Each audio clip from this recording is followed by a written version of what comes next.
블랙헤드, 좁쌀 여드름, 집에서도 확실하게 잡을 수 있는 약국템, 그리고 피부과에서도 실제 사용하고 있는 약품, 오늘 확실하게 알려드릴 테니까 집에서 꼭 한번 해보세요.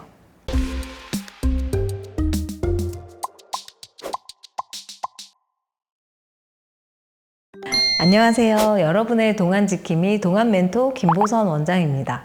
자, 첫 번째로 우리 블랙헤드, 화이트헤드는 좁쌀 여드름을 분류하면 그렇게 두 가지가 되는 거고, 좁쌀 여드름은 면포성 여드름이라고 불리기도 하고요. 여드름 단계의 첫 번째 초기 단계 여드름을 얘기하는 거예요. 그러면 화이트헤드는 뭐냐? 우리 각질층에 쌓여서 피지샘 안에 이제 피지가 고여 있고 각질층이 덮여져 있어서 우리가 봤을 때는 하얗게 보이는 그런 좁쌀 여드름을 화이트헤드라고 하고요. 이제 각질층이 다 벗겨져서 오픈이 됐어요. 그래서 이제 피지만 있는데 공기 중에 산화돼서 노출돼서 까맣게 변색된 상태로 이제 피지에 껴 있는 녀석들을 블랙헤드라고 합니다.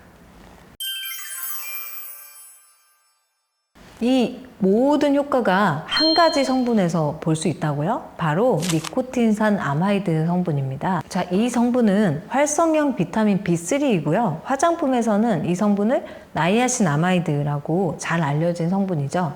이 니코틴산 아마이드와 나이아신 아마이드는 필수 영양소인 비타민 B3인데요. 체내에서는 여러 가지 생화학 반응에 관여하는 보조인자 NADH와 NADPH로 전환돼서 여러 가지 효소 역할을 하는 녀석입니다.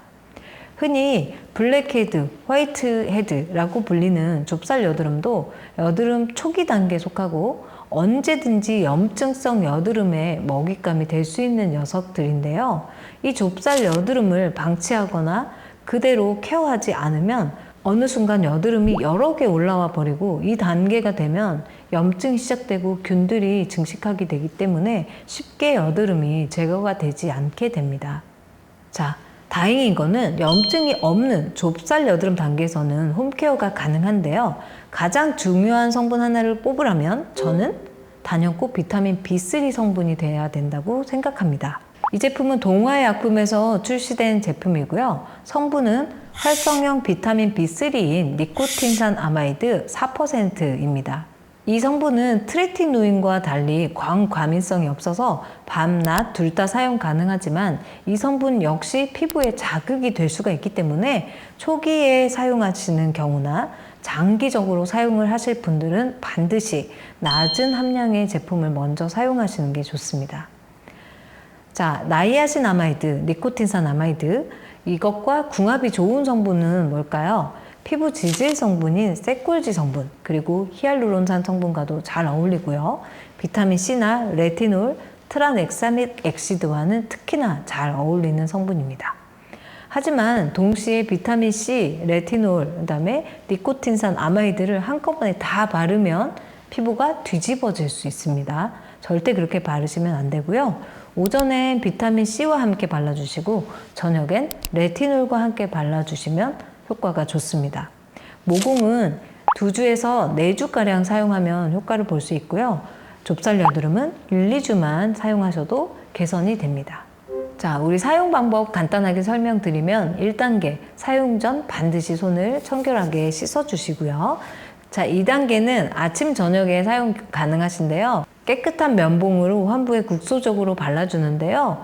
이 발라줄 때는 사실 수용성 겔 형태이다 보니까 토너나 에센스로 1차 보습을 해주신 다음에 도포해 주시는 게 좋겠습니다.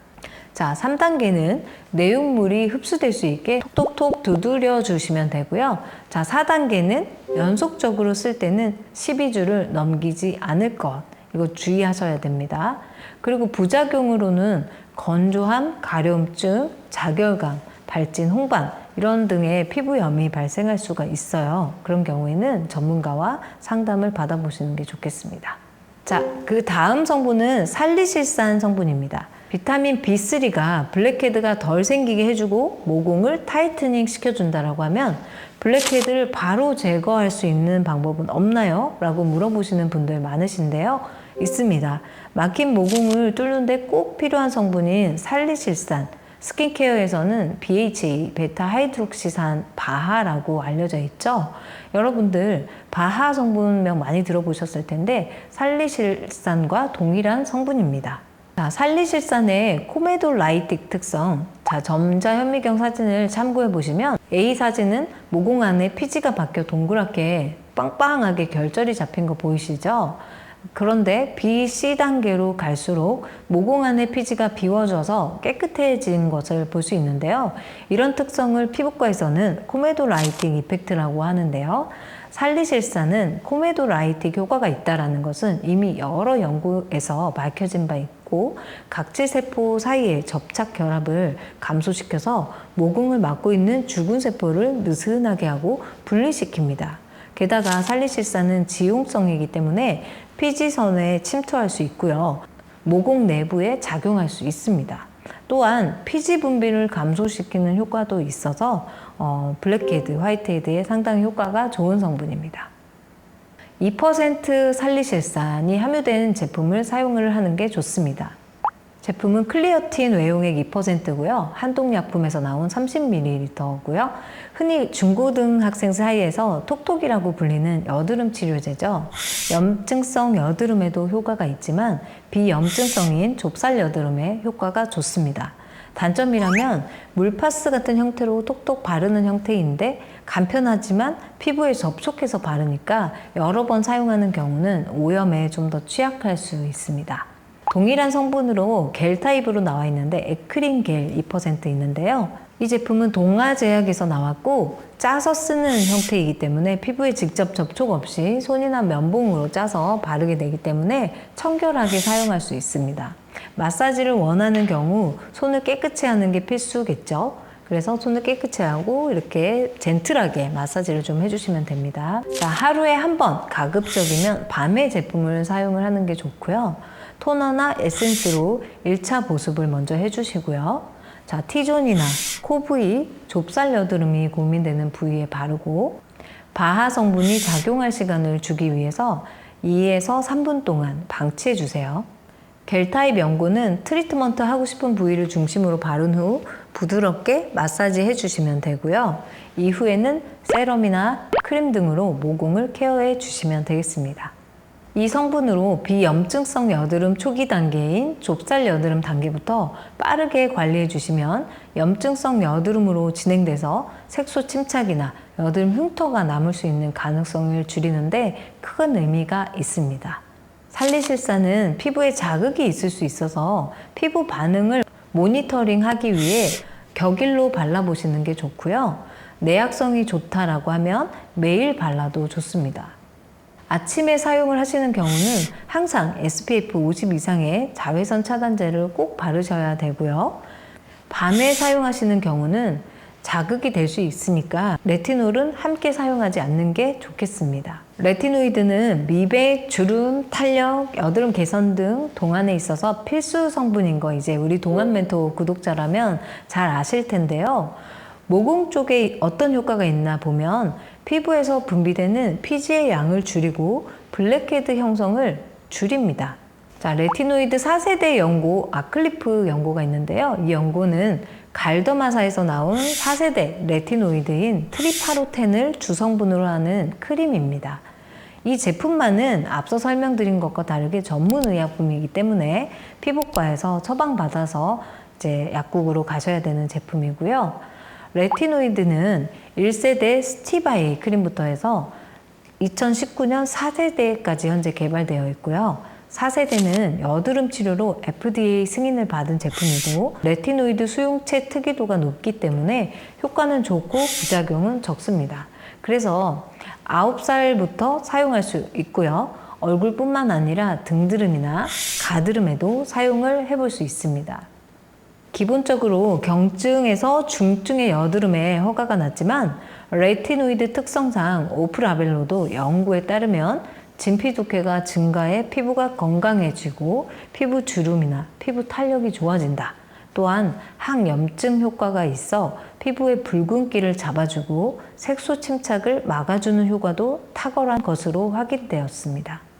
네, 얼굴에 좁쌀 여드름이나 염증성 여드름에 쓰는 경우는 하루에 한 번 펌핑해서 도포하면 됩니다. 얼굴이 아닌 몸에 바르는 경우에는 두세 번 정도 펌핑해서 발라주시면 되고요.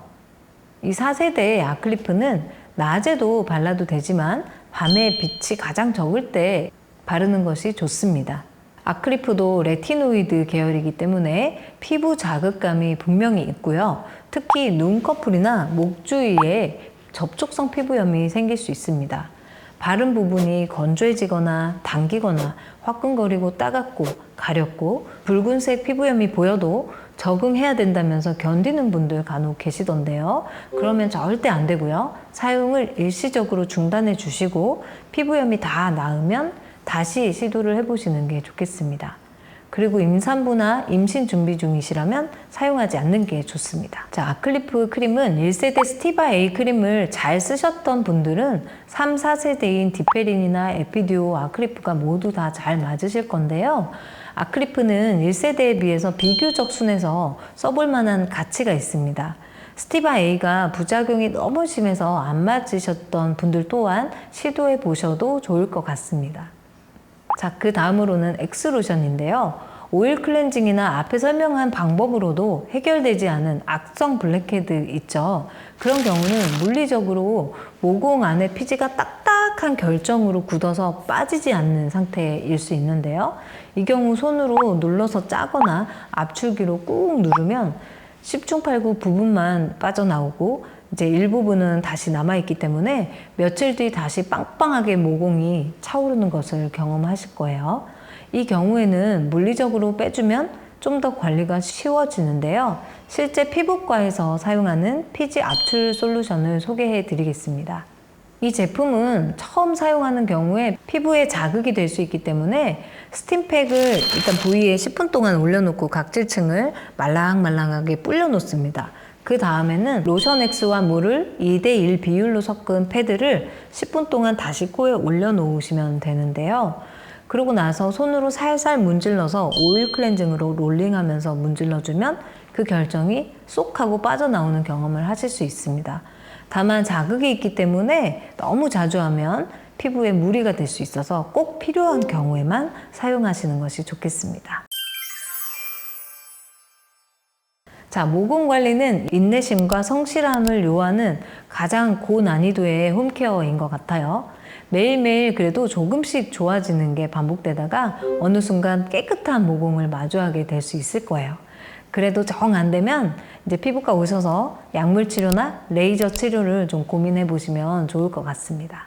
오늘은 블랙헤드, 화이트헤드에 대해서 알아봤는데요.